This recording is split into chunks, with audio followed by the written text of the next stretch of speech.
अचानक से टीवी पे एडवर्टाइज़मेंट आनी शुरू हो जाती हैं और अचानक से न्यूज़ चैनल पे खबरें आनी शुरू हो जाती हैं कि यहाँ पे फलानी जगह पे खोया पकड़ा गया, कहीं पे कुछ पकड़ा गया। तो कह सकते हैं ख़ास तरीके का षड्यंत्र यहाँ पे चल रहा है।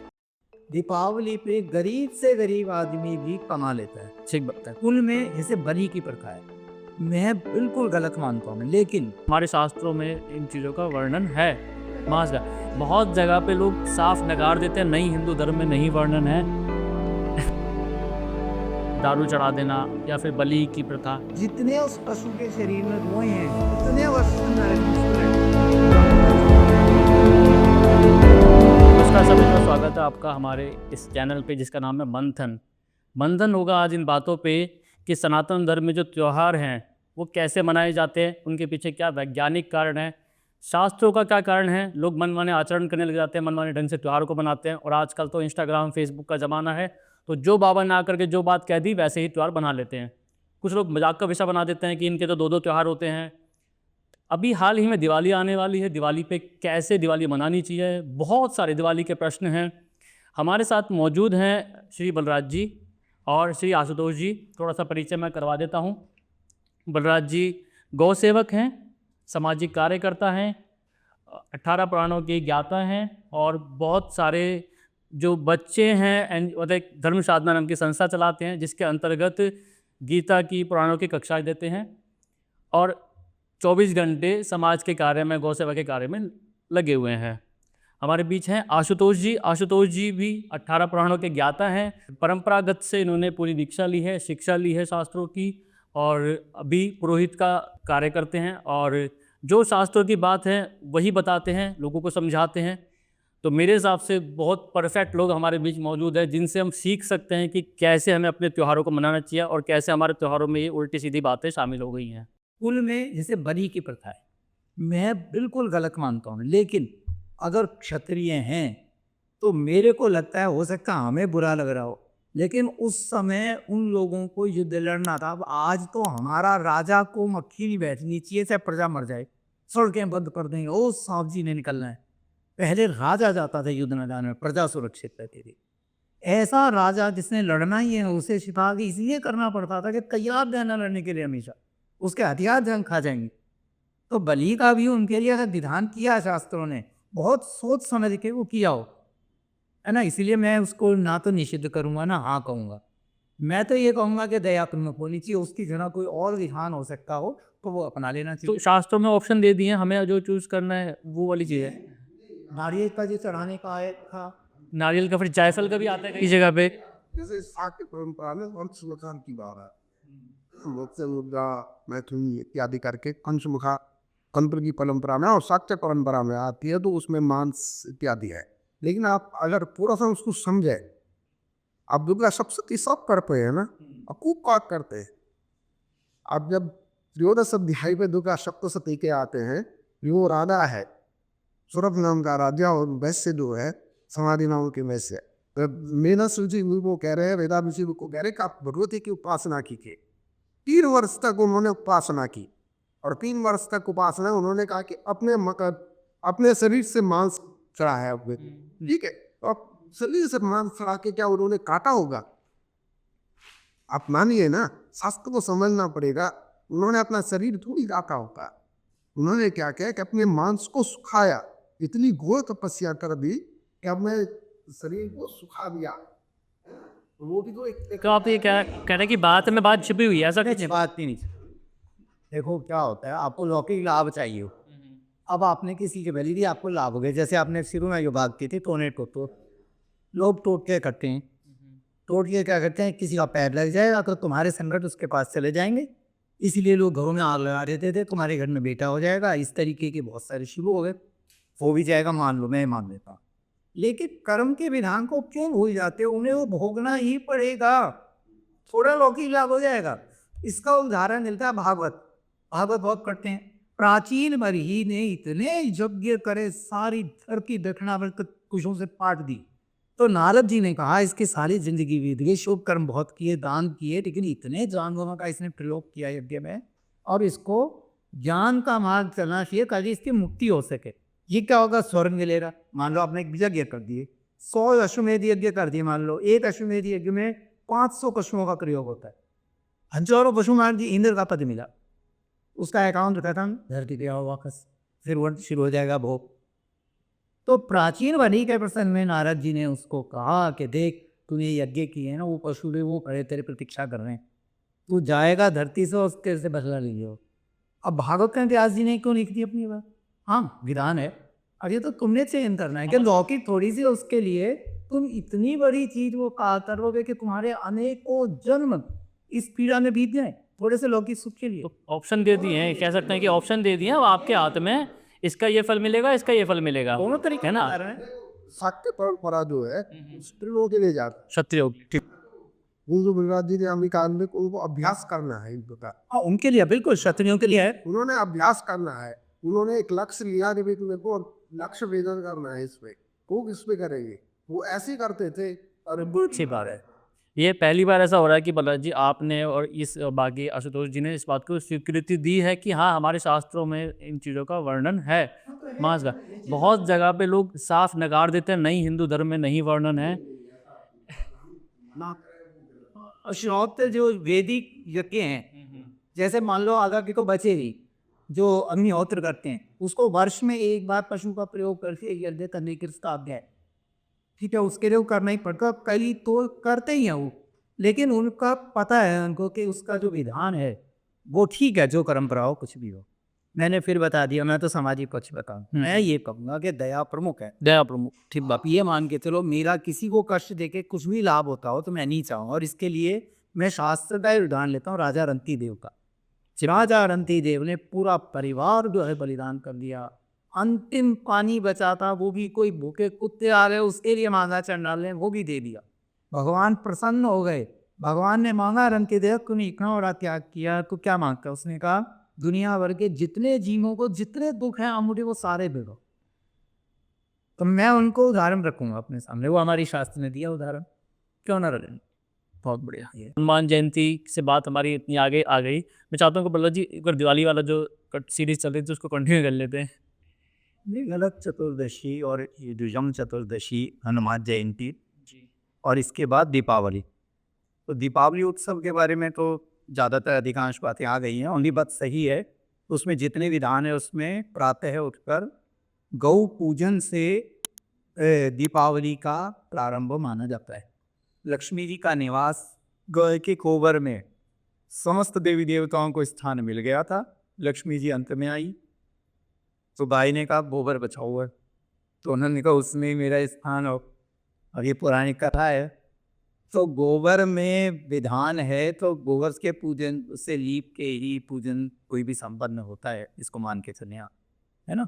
तो कई तरीके की पूजा के विधान आपको पता ही है, पंडित जी ने बताइए किस तरीके से पूजन करें। इसमें देखो, इसमें जैसे मैंने बताया कि गीता प्रश्न बहुत अच्छा दिया है, उन्होंने पूजन की सारी विधि लिखी है, लेकिन मैं सिर्फ आपको ये बता रहा हूँ कि पूजन की विधि तो एक चीज़ है, उसमें किस किस का पूजन होता है। इन्होंने लिखा है देवी विनायक पूजन, जो घर का हमारा द्वार होता है, देहरी है, तो वहाँ उसका पूजन होना चाहिए। अब ठीक है मंत्र आप जाने ना जाने, हम भी करते हैं, रंगोली बनाते हैं, लेकिन एक चीज़ है जो कुरीतियाँ आ गई हैं कि लक्ष्मी जी के पैर बनाए तो उनसे स्वस्तिक बना होता है। अब स्वस्तिक सबसे ऊपर होना चाहिए, स्वस्तिक से नीचे तो कुछ भी नहीं होता, उसको पैरों में लगा देते हैं। ये हम पूजा करके भी बहुत अनिष्ट रखते हैं। बाकी आशुतोष जी बताइए इसमें, है ना, ये हमें छोड़ देना चाहिए, लेकिन देहली का पूजन होना चाहिए। लेकिन के ऊपर पहले ध्यान था ऐसे हमारे यहाँ भी आप किया। आप मैं उत्तराखंड से हुई थी तो मुझको आपकी परंपराओं के बारे में बताऊंगा। हमारे यहाँ मानली गीत गाया जाता है, तो हमारे यहाँ कहा जाता है देवी को खोली बोला जाता है कि जहाँ से आप घर में तो खोली के गणेश मतलब दहली के बिना है। देखो सबसे पहले उनको आह्वान कर दे पूजा में क्या वो आगे समय के लिए है हाँ, और उसके बाद नारायण को बुला रहे हैं, ठीक दही बिना है। इसलिए हमारे यहाँ दिलाने आपने देखा होगा कि पहले घुमा ही लेती गोबर, जिसको घूमे घुमा ही बात बोल रहा गोबर आऊँगा सर। तो गोबर पे क्या करते थे कि जो भी पकी बाली है अन्न की, उनको गोबर से चिपका के आपकी दहीली के ऊपर चिपकाया जाता था। दीपावली वाले थी या होली वाले जब भी नई फसल पकती थी, वो लक्ष्मी रूपी अन्न भी आ रहा आपके यहाँ। लक्ष्मी रूपी अभी 15 दिन जैसे बताया कि गोबर के मुँह में साक्षात भगवती कछु कछु आजकल तो अब विधान हो गया ना कि ब्राह्मण तो सुपारी से बांध के गणेश जी स्थापित करते हैं, वो वही के ही वो करके ही बन ले जाए। मैं वो तो कहावत आ गई गोबर गणेश। अरे नहीं, वास्तव में गोबर गणेश मतलब कुछ भी नहीं है, लेकिन वो गणेश के रूप में पूजित हो जाता है। आप देखो जिस गोबर को आप ऐसे इस्तेमाल करते अच्छा ये गोबर गणेश जो है वो एग्जैक्टली वर्ड वहाँ से आया कि गोबर हो, यही गणेश बनते हैं। मैं भी आपको बताया कि भाई हर कहावत का ये लिया जाता है किसी को बहुत हाँ बुद्धू बताने के लिए। बुद्धू बताने के लिए नहीं है कि भले ही ये बुद्धू है, लेकिन पूजन किया जाए तो ये गणेश के रूप में, तो आपको फल दे देगा। मैं तो इस रूप में लेता हूँ इसको, हम क्यों गलत इसमें ले। ठीक बात। एक गोमय इन्होंने ससुर में बताया सबसे पहले गाय का पूजन करके उनका गोमय लाया जाता था, उसको गणेश से साबित किया गया था। ठीक ठीक ठीक। तो ये विधान बोले जी आप इसमें जैसे हम कभी कभी मजाक मजाक में आप बात बताते हैं कि बहुत ज़्यादा गंदगी हो जाती है तो सफाई करते हैं, फिर मच्छर निकलते हैं, फिर पटाखे जला के उनको जला देते हैं, अगले दिन पेट खराब, मतलब अब कुछ मिठाई बहुत खा ली तो पेट खराब हो गया। ये मैंने बता दिया, कर्म वर्षा के बाद से इस प्रकार से सफाई हुई, पितरों का पूजन हुआ, ठीक है, फिर माता की आराधना हुई, और अब ये दीपावली का त्योहार शुरू हुआ। बात हो रही है दीपावली कैसे मनाएं, तो पहला काम तो हुआ दीपदान का। हर एक सीलन भरा स्थान जो सुनसान है वहां दीप जलाइए, तेल का दीपक जलाइए, सरसों का, अच्छा। कड़वे तेल का, उसके भी विधान ही है अलग अलग। तो उससे अपने आप ही उसके औषधीय गुण तो होते ही है ना। तो जो मच्छर वच्छर जो बरसात के मौसम में आ गए थे, जो रोगाणु है, जो रोगाणु बरसात के मौसम की वजह से आए थे, तो ये तो नहीं होगा इसका विधान। अगर हमारे पूर्वजों ने किया है तो ये बहुत वैज्ञानिक विधान है। बिल्कुल होंगे, नहीं होगा, है ना। तो एक तो देहली पूजन हो गया, फिर आप पूछ रहे हैं काली पूजन। तो हमारे पूजन के विधान में ही है, देहली विनायक के बाद महाकाली का पूजन होता है, दवात का। वो महाकाली का पूजन दवात के रूप में होता है, स्याही के रूप में। इसके बाद सरस्वती पूजन होता है। सरस्वती पूजन माने जो बही खाता, ये सब दीपावली पूजन के विधान में है। अच्छा। ये होता ही है। तो मान लो मंत्र आए ना आए कोई बात नहीं, लेकिन इनका पूजन हमें करना चाहिए। बस इतना आप समझ लीजिए, तिलक लगा दिया, है ना, वस्त्र चढ़ा दिया, नैवेद्य अर्पित कर दिया, हाथ जोड़ लिए, क्या और कृपा कीजिए, इतना तो हम सब कर ही सकते हैं। पर अब तो दवात मिलती ही नहीं, फिर दवात का क्या सीन? पेन एक के बाद पेन का। और ठीक ठीक ठीक। और क्या, प्रिंटर की रिफिलिंग इंक, हाँ प्रिंटर की इंक। का पता था तो स्याही के रूप में काली का पूजन। ठीक ठीक ठीक। ठीक। और फिर कुबेर पूजन। तो कुबेर जो है वो धनाध्यक्ष हैं, अधिष्ठाता देवता है धन के, है ना। तो लक्ष्मी जी से पहले कुबेर का पूजन, और कुबेर के बाद तुला का पूजन होता है। तुला माने तराजू का, बट्टों का, इनका पूजन का विधान है। अच्छा। वैश्य परमान, तो ये उसमें पूजन है। और इसके बाद फिर दीप मालिकाएं, 11 दीपक या 21 दीपक या 51 दीपक करके फिर उनका पूजन किया जाता है।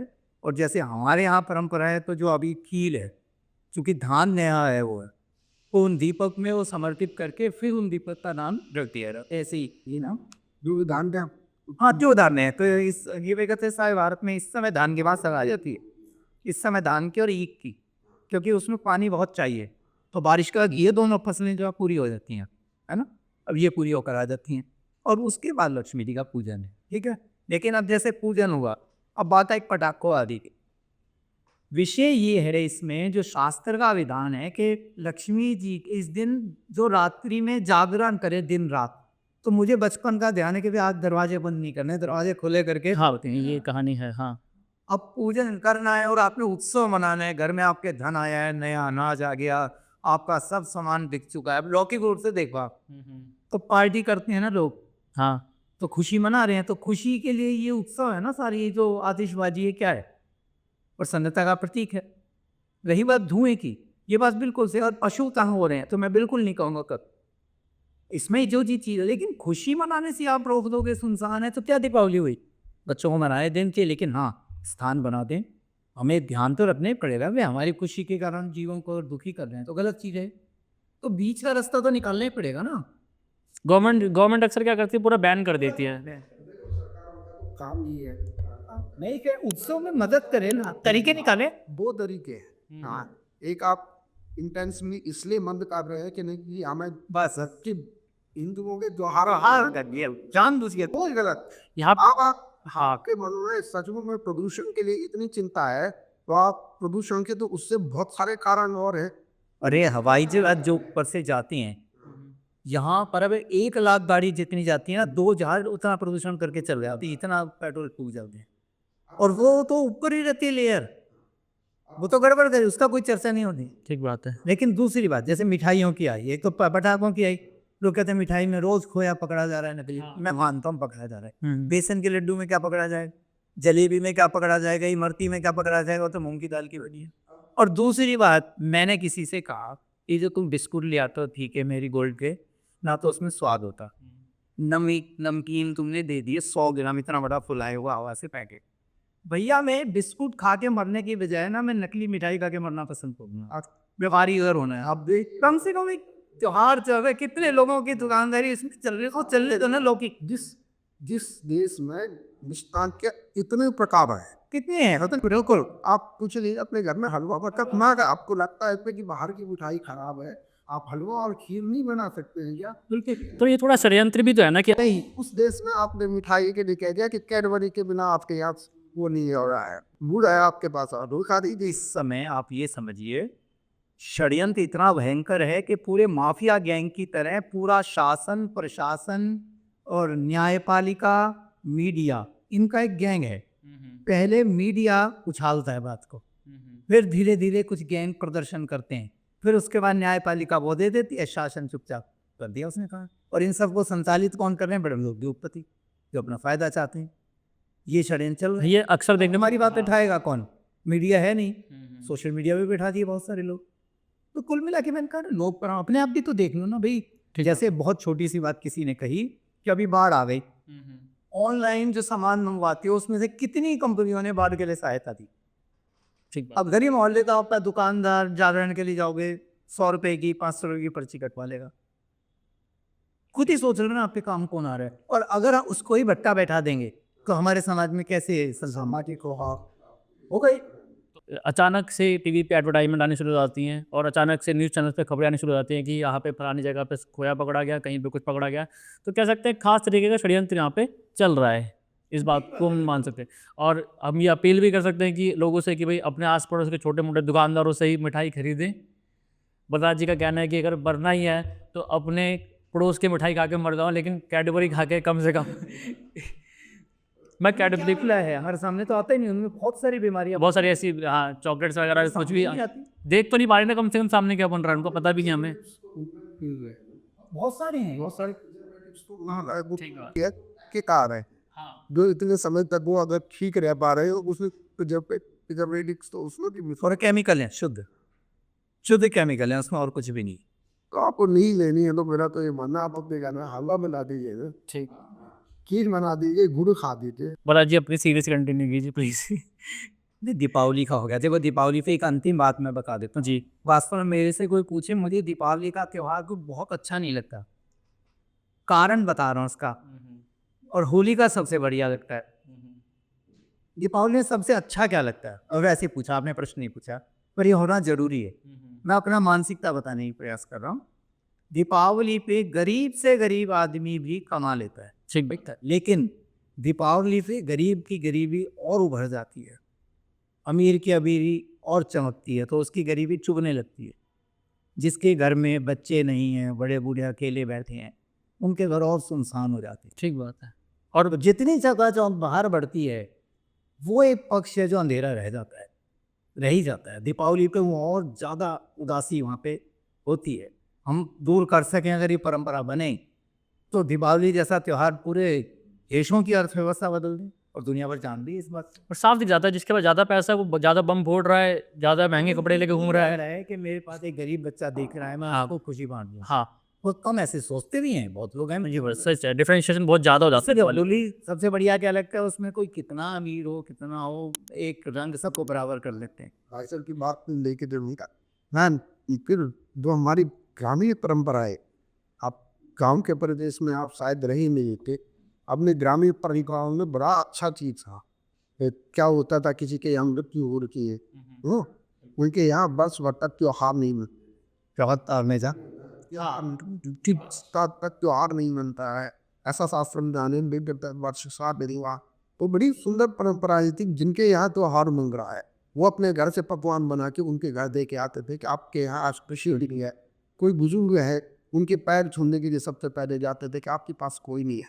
तो ये थी हमारी परंपरा, ये हमें कोशिश करना चाहिए कि हाँ पुनः उन परंपराएं तो कम से कम कंटिन्यूटी की तरफ जाए कि देखिए कोई हमारे सामने कोई बहुत बुजुर्ग व्यक्ति है जिनके बच्चे विदेश में है, नहीं है, हम अपने त्योहार को मनाने के साथ साथ उनके घर पे जाए, थोड़ा विश्राम लेके बट मुझे ऐसा लगता है ना कि जो मोहल्ले वगैरह में रहते हैं उनके साथ तो फिर भी दिख जाता है। ये जो फ्लैट कल्चर आया है, सोसाइटी कल्चर आया है, यहाँ तो पता भी नहीं चल रहा होता कि पड़ोस के फ्लैट में कौन बैठा है, इतना भी नहीं पता होता दिवाली तो ये है, और दूसरा ये गिफ्ट घूमते रहते हैं इधर भी पता हो रहा है बस कब वापस आ रहे। उसमें भावना ये नहीं है कि अगले को ना खुशी खुशी अपना है दिखाने का कि मैंने ये कहा जी। तो ये नकली चीजें आ गई। एक अंतिम चीज दीपावली की रह गई, जो जुआ खेलते हैं लोग। हाँ, ये वो कुछ कलयुग के 4 स्थान बताए गए, उसमें से एक जुआ भी है। आप अपने आप सोच लीजिए कि वो आपकी लक्ष्मी कैसे ठहरेगी वहाँ पे, जहाँ कलयुग का निवास होगा, है ना। अंततः वो दरिद्रता में परिवर्तित होगी, इसलिए वो तो कुरीति ही है। उसके लिए मैं नहीं मानता इसका कोई शास्त्रीय विधान हो सकता है या इसका कोई निरूपण हो सकता है कि जुआ खेलना चाहिए, है ना। जैसे होली में शराब पीनी चाहिए, मुझे नहीं लगता है। इसका ना तो कोई शास्त्रीय विधान है, ना लौकिक विधान है, ना हुआ है तो भी इसको नकार देना। नहीं, लोगों ने परंपरा बना दी है वास्तव में, मतलब ऐसा ये क्या है, पतन है समाज का। जैसे आप गणेश उत्सव में फिल्मी गाने, भयंकर शोर, लोगों को दुखी करते हुए शराब पी के नाचते जा रहे हैं। बताओ ये कौन सा विधान। ना करें पूजन ना। और गणेश जी की प्रतिमा इतनी बेदर्दी से सरकार ने यमुना में रोक दिया, वो गड्ढे से बना दिया, वहां ले जाके पटक दी। कई जगह तो मैंने देखा कूड़ेदान पड़े। क्या तो गणेश जी के प्रति भाव है, उनको क्या भगवान का वो प्रसाद मिलेगा बताइए। तो उसे खत्म इस पे तो अमला जी एक पूरा सीरीज निकालेंगे, पॉडकास्ट की पूरी सीरीज, क्योंकि वास्तव में हमें करना भी था। त्योहारों का बता। हाँ। त्योहारों में ये चीजें आ जाती हैं जिसमें धार्मिक कुछ भी नहीं बचाओ। तो इसके बाद का जो मैं वही बताता है, चलो दीपावली का यहाँ समाप्त होता है, इसके बाद अगला दिन होता है गोवर्धन पूजा का। देखो परंपराएं जो है ना, कुल मिला के आप ये समझिए, हमारे यहाँ एक तो वैदिक परंपराएं हैं, वैदिक रूप से पूजाएं होती हैं, ठीक है, एक लौकिक है। भगवान कृष्ण ने वास्तव में, आप वो प्रसंग पढ़ोगे दशम स्कंद में, कृष्ण जी का नंद बाबा तैयारी कर रहे हैं इंद्र की पूजा करने की, यज्ञ की तैयारियां हो रही होंगी। भगवान पूछते हैं किसके लिए बन रहा है, तो उन्होंने कहा इंद्र के लिए। उन्होंने कहा इंद्र का काम क्या, वर्षा करेंगे। उन्होंने कहा तो वर्षा तो होनी ही है, वो तो उनका काम ही है। भाई हम पूजा नहीं करेंगे, जो लोग पूजा नहीं करते क्या उनके लिए वर्षा नहीं होती। अब भगवान का तर्क कितना सही है, क्योंकि वर्षा तो सबके लिए होती है, जो पूजा करते हैं उनके लिए भी, जो नहीं करते हैं उनके लिए। तब उन्होंने कहा ये गोवर्धन पर्वत हमारी गऊ का पेट भरता है, हमारे गोवंश का, हमें इनका पूजन करना चाहिए। तो उन्होंने कहा अच्छा पूजन होगा कैसे, इंद्र नाराज हो जाएंगे। उन्होंने तो नाराज नहीं, उनका तो काम ही है वर्षा करना। तो गोवर्धन पूजा का उन्होंने विधान बताया। अब ये लौकिक विधान है। कारण ये है कि पूजा जहाँ तुम आसपास रह रहे हो तो उसका नहीं कर पा रहे, है ना, और अलग से अनुष्ठान करके करो तो भगवान प्रसन्न कैसे हो जाए। बाद में वो अलग है कि खुद भगवान प्रकट हो गए, तो उस पूजन के लिए गोवर्धन का पूजन होता है। इसी दिन बहुत लोग विश्वकर्मा पूजन भी करते हैं, जो अपने अपने औजार हैं, गाड़ी वाले गाड़ी का पूजन करते हैं, है ना, लेखा को कलम का पूजन करेंगे, इसी पूजन को किया जाता है। और मेरे ख्याल से इस दिन उसका चित्रगुप्त का भी पूजन शायद है, कुछ कोई जगह है सभी पूजन किया। किस चीज का? चित्रगुप्त, जब दुकान के, अच्छा, उनका पूजन भी होता है। और इस दिन वो जो हमारे उत्तर भारत में जो परंपरा है, फिर वो कढ़ी बनाई जाती है। और कढ़ी भी कैसी होती है, इसमें उस समय की जितनी सब्जियां हैं वो सारी डाली जाती हैं। तो दीपावली पे आपने जो खाया वो सब हजम हो जाता है, कढ़ी और बाजरा। जी, जानबूझ के कड़ी वाला प्रसंग डाला गया है या मतलब देख लीजिए अपने पेट हदम करने के लिए? क्रम ही चल रहा है। अच्छा। दीपावली पे ईख, मतलब खिलौने और खीर, यही तो है वास्तव में। तो मीठा, मीठे से बनी हुई चीजें, तो अगर ये ज्यादा हो गया है तो उसके लिए संतुलन बना रखते हैं। देख लो तो जी, मेरे को एक बार बार मन में प्रश्न आता है कि अलग अलग संदर्भ के त्योहार एक साथ कैसे मर्ज हो गए। मतलब लक्ष्मी जी का पूजन, फिर गोवर्धन यानी कि कृष्ण जी, वो एक त्रेता की कहानी है, एक द्वापर की कहानी है। इससे क्यों देखिए आप, मैं कुछ जी जी आपके यहाँ एक बच्चा पैदा हुआ, जी आप इंटेंसिवली दूसरा बच्चा उसके एक दिन बाद पैदा हो गया। अब ये देख, अब कई साल बाद अब आपके कोई वो कहे एक ही समय पे दो त्योहार आके तो अनोखे के चंदे कैसे मिल रहे हैं। अलग था, ये अलग था, इतने हजारों लाखों सालों का था वो कुल, मतलब उसके पीछे कोई ये नहीं कह सकते आपकी कि ये क्यों हो रहा है। हुआ ये समय में, उसी समय में पूजन हो गया और नंदी का उसको परंपरा के साथ। ठीक बात है। साल में तो 365 ही दिन है, तो दिन खाना तय साथ ही बाहर हैं तो होगा तो ईदी में। तो ये भारत का संयोग कह लीजिए कि एक समय पे आ गया, सबको छुट्टी भी टाइम पे मिल जाती है, इकट्ठी छुट्टी लेके सारे त्योहार मना लेते हैं। भारत की इकोनॉमी भी उस टाइम पे उड़ जाती है त्योहारों की वजह से। नहीं कि तो रीढ़ है ये ना, आदि को हटा दीजिए बाहर मटेरियल ठीक बात है, ठीक बात तो है। रीढ़ है। एक लास्ट प्रश्न मेरा आप पंडित जी से है कि एक ही त्यौहार में अक्सर कहा जाता है कि हिंदू धर्म में तो कोई त्यौहार का फिक्स ही नहीं है, दो दो दिवाली आती है इनकी, तो दो दो त्यौहार हो जाते हैं इनके, तो कभी इनका पता ही नहीं चलता। तो मजाक ही बस मजाक का विषय बन जाता है कई बार। मजाक का विषय नहीं है और इसमें कोई वो भी नहीं होना चाहिए। हमारे यहाँ तिथियों को गिनने के लिए कई प्रकार की परंपराएं हैं। जी तो तोते की ताउला साथ से जैसे पहले बहुत पहले महर्षि पितामह परंपरा बहुत पहले मैंने कहीं पढ़ी ज्योतिष में, ऐसी नारद की एक परंपरा है, नारद ऋषि ने ज्योतिष को कैलकुलेट, तो दो रिसेंटली परंपराओं में जो पंचांग बनते थे सूर्य सिद्धांत से बनते थे।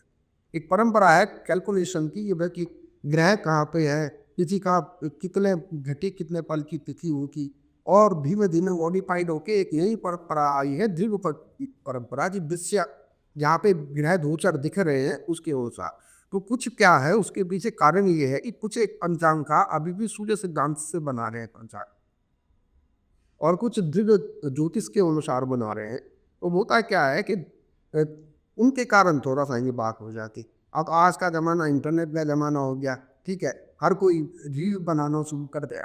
कभी क्या होता था, ये पहले भी हो रहा था, लेकिन तब क्या था कि लोग अपने जो लोकल पंचांग थे, वहाँ क्षेत्र के पंचांग थे, उनके अनुसार अपनी तिथि मान लेते थे। उत्कंचार क्या है, वहाँ किस प्रकार से आ रखा है वो उसको मान लेते थे। लेकिन अब सब एक दूसरे से जुड़ गए हैं, है ना, तो बहुत सारी भ्रांत क्या ऐसी आ गई, उसको कोई वो होने वाली बात नहीं है। 2000 का गणितीय पक्ष है उसके पीछे। उसके सामने भी मेरे को लगता है दो तरीके के विवाद होते हैं। एक तो गणितीय पक्ष का विवाद होता है कि अमावस्या उस समय शुरू होगी कि नहीं होगी, अंत होगा। दूसरा ये है कि उस समय मनानी चाहिए कि नहीं मनानी चाहिए। जैसे उदाहरण जन्माष्टमी का है, हाँ, आमतौर पे अर्धरात्रि में अष्टमी होनी चाहिए, परंपरा ये है। एक कहते हैं रोहिणी नक्षत्र होना चाहिए, तो कई बार क्या है दोनों का संयोग नहीं होता, तो कुछ लोग रोहिणी नक्षत्र जब आता है तब जन्माष्टमी मनाते हैं, कुछ जो है उसे मनाते हैं। ठीक है, दोनों सही, दोनों परंपराएं चलनी। तो ये वो है, उसमें कोई वो नहीं है कि रवा यार काज मुंडे मुट्टे में हर किसी का सुझाव।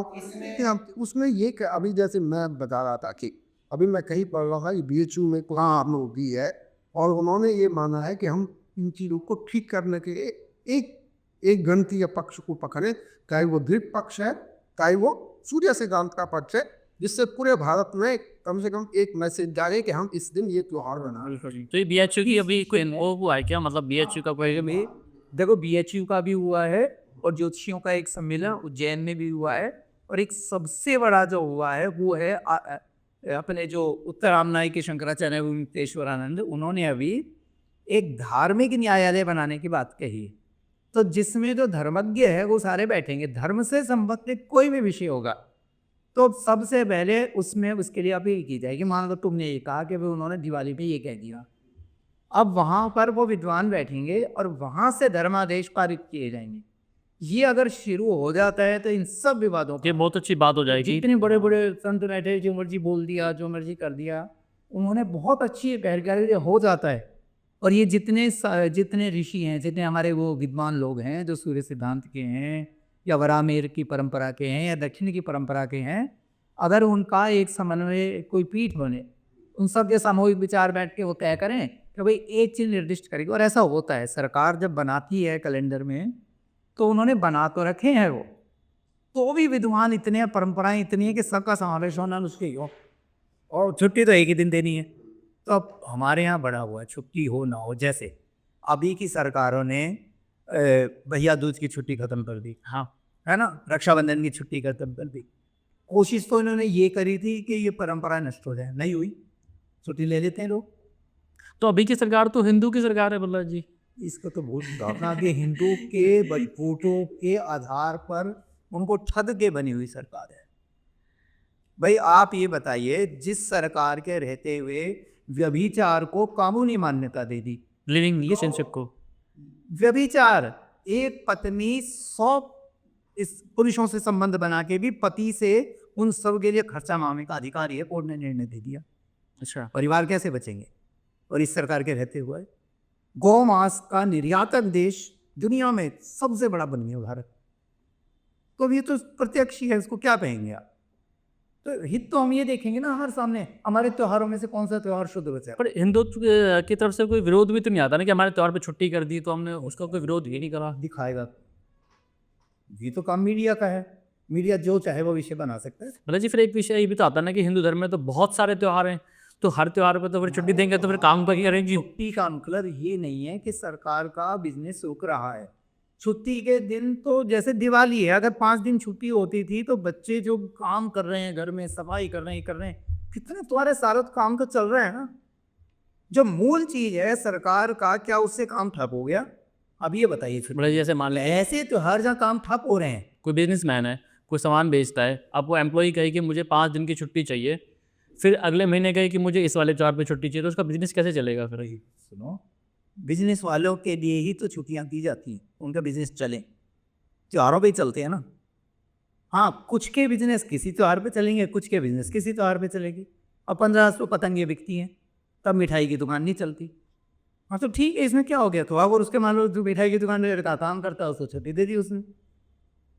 तो ये, और छुट्टी का भी मेरा मानना ये है कि जैसे जहाँ बहनें जा ही रहे हैं दूर, आप बताओ ना, पूरा पूरा दिन लगेगा ही।